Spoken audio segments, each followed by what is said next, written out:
आज गिरिराज और दुर्गा के घर में बहुत चहल पहल है। घर को अच्छी तरह से सजाया गया है। किचन में से अच्छे अच्छे खाने की खुशबू आ रही है।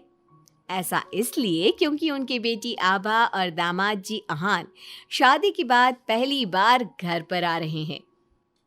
हिमांशी, बहू जल्दी से सारा काम कर लो।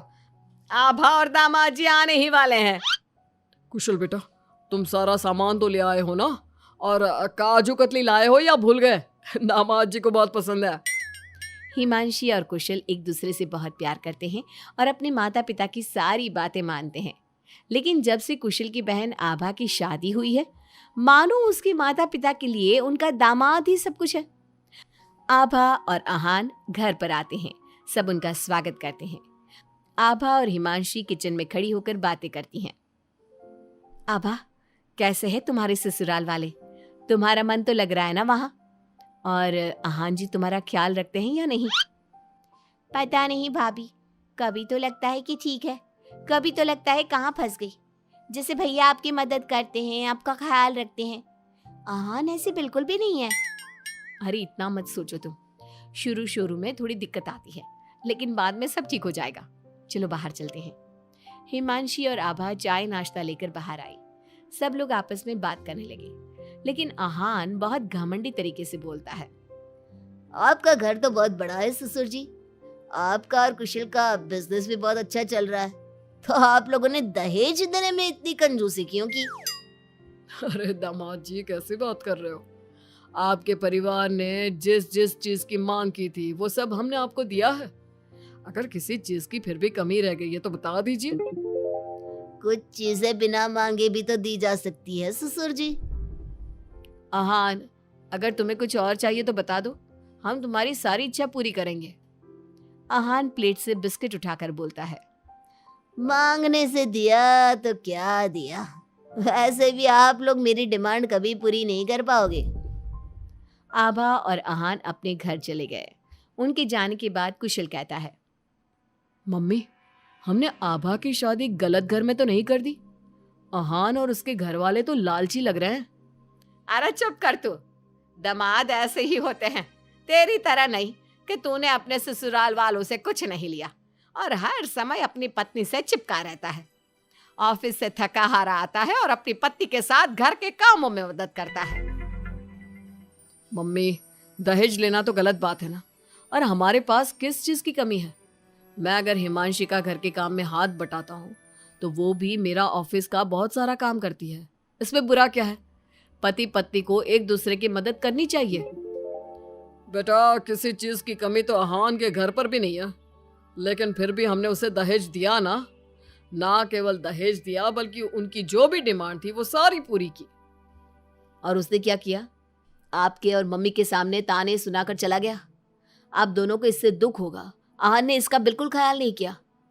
बेचारी आभा का तो चेहरा देखने लायक था। कितनी शर्मिंदा हो रही थी वो अपने पति की बातों से। इस तरह कुशल ने अपने माता पिता को समझाने की खूब कोशिश की, लेकिन उसके माता पिता अहान को ही सपोर्ट करते रहे। और करते भी क्यों ना, हमारे समाज ने दामाद का रुतबा बहुत ऊंचे स्थान पर रखा है, चाहे फिर उनकी सोच कितनी भी नीची क्यों ना हो। इसी तरह से कई दिन बीत गए और एक दिन आभा अपने घर पर रोती हुई आई। अरे आभा, तुम रो क्यों रही हो? और ये तुम्हारे चेहरे पर निशान कैसे? आभा लगातार रोए जा रही थी।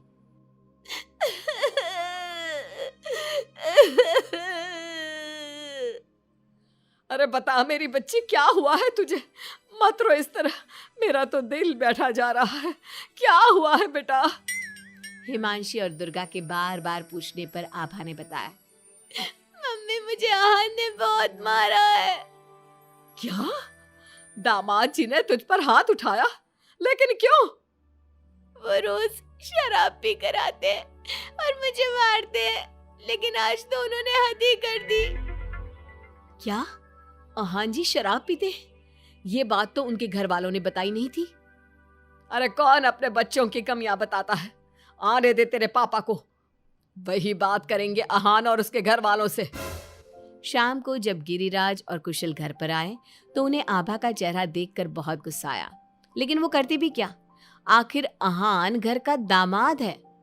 पर आभा के चेहरे पर चोट के निशान देखकर कुशल से चुप नहीं रहा गया। कुशल ने फोन करके आहान से बात की। आहान, तुम्हारी हिम्मत कैसे हुई मेरी बहन पर हाथ उठाने की? तुम्हारी बहन घर में किसी की बात नहीं सुनती, जो उसके मन में आता है वही करती है। अब तुम ही बताओ, मैं कैसे चुप बैठ सकता हूँ? अगर वो किसी की बात नहीं सुनेगी तो तुम उस पर हाथ उठाओगे? मैं तुम्हारी तरह नहीं कि अपनी पत्नी के पीछे पीछे घूमता रहूं। अगर तुम्हारी बहन जरा भी टेढ़ी चली ना तो मैं उसे इसी तरह से मारूंगा। ये बोलकर आहान ने फोन काट दिया। ये सुनकर कुशल को बहुत गुस्सा आया। कुशल ने कहा, अब आभा अपने ससुराल नहीं जाएगी। आपने उसकी शादी गलत इंसान से कर दी। वो आदमी आभा के लायक ही नहीं है। अरे पागल हो गया है क्या? अपनी शादीशुदा बहन को घर पर बिठाएगा? लोग क्या कहेंगे? मम्मी, आपको अपनी बेटी की चिंता है या लोगों की? आहान हमारा दामाद है और घर में छोटे मोटे झगड़े तो होते ही रहते हैं। हमें इन बातों पर ध्यान नहीं देना चाहिए। हम आहान के माता पिता से बात करेंगे। आभा को आहान बिल्कुल पसंद नहीं था, लेकिन उसके माता पिता समाज के डर से उसे बार बार आहान के घर पर भेज देते थे।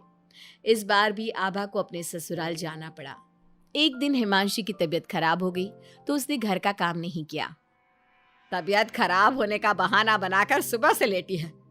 तुझे इस घर में जितना आराम मिला है ना, दुनिया में किसी बहू को कहीं इतना आराम नहीं मिला होगा। तेरा तो पति भी तेरे साथ काम कराता है। देख मेरी आभा को, बेचारी कितना पिटती है अपने पति से और सारे घर का काम खुद ही करती है।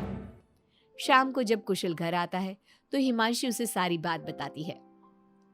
तुम मम्मी की बात का बुरा मत माना करो। मम्मी चाहती है कि मैं उनके निकम्मे दामाद की तरह बन जाऊं, जो अपनी पत्नी की बिल्कुल भी इज्जत नहीं करता। लेकिन मैं ऐसा नहीं बन सकता। कुशल ने हिमांशी का बहुत ख्याल रखा और वो जल्दी ही ठीक हो गई। वहीं आहान आभा के साथ बहुत बुरा बर्ताव करता था। आभा के माता पिता ना तो आभा की बात सुनते और ना ही कुशल की। एक दिन आहान किसी काम के सिलसिले में शहर से बाहर गया हुआ था। वो जिस होटल में रुका था वहां उसे आहान दिखा। अरे ये तो आहान लग रहा है, मगर इसके साथ ये लड़की कौन है? कुशल ने वहां कुछ लोगों से पूछताछ की तो उन्होंने बताया, ये तो अक्सर इस होटल में अलग अलग लड़कियों के साथ आते हैं, लेकिन आप ये सब क्यों पूछ रहे हो?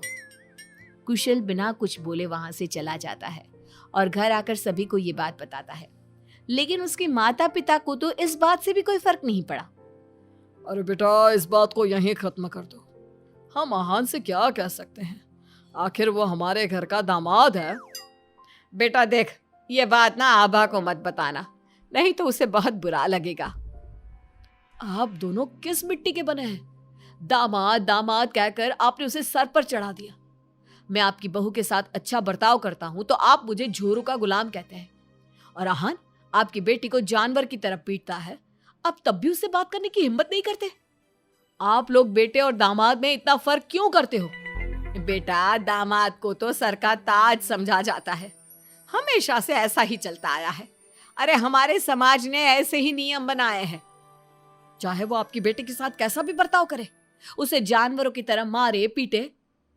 मम्मी, ये पुराने जमाने की बातें हैं। आजकल कोई पढ़ी लिखी लड़की इतना नहीं पीट रही जितनी हमारी आभा पीट रही है, वो भी सिर्फ आप दोनों की वजह से। मैं आज ही उसके ससुराल जाकर उसे सारी बात बता दूंगा और आखिरी फैसला उसका होगा। कुशल और हिमांशी आभा के पास जाकर उसे आहान की सारी सच्चाई बता देते हैं। आभा अपने भाई के साथ आ जाती है। घर आकर वो अपने पति को तलाक के पेपर भेजती है।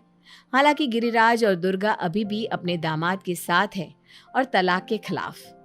उनको अभी भी समाज की चिंता है, बेटी की नहीं।